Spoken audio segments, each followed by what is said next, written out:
بنو ښار کې د کرونا وایرس مخنیوي د پاره د لګول شوی دفعه 144 خلاف ورزئ پر ضد د ډیپټي کمشنر بنو کیپټن ریټایرډ محمد زبیر خان نیازی په حکم باندې د بنو پولیسو په شلګونو موټر سائیکلونه نیولی او دا وخت د بنو سیټي تاڼه کې بند کړي دي د ملک د نورو برخو په شان د ضلعي انتظامیه لخوا د کرونا وایرس د مخنیوي د پاره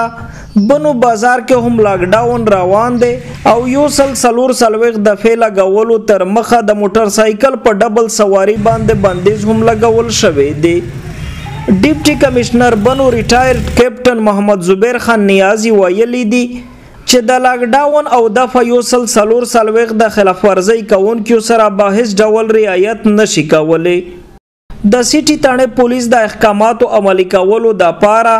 د ډبل سوارلۍ او سړک کې د اودرول شو موټر سائیکلونو په نیولو لاس پورې کړي دي چې نن یې هم د ښار د بلابلو سیمونو په شلګونو موټر سائیکلونه نیولي دي او د سیټي تاڼه ته یې راسولي دي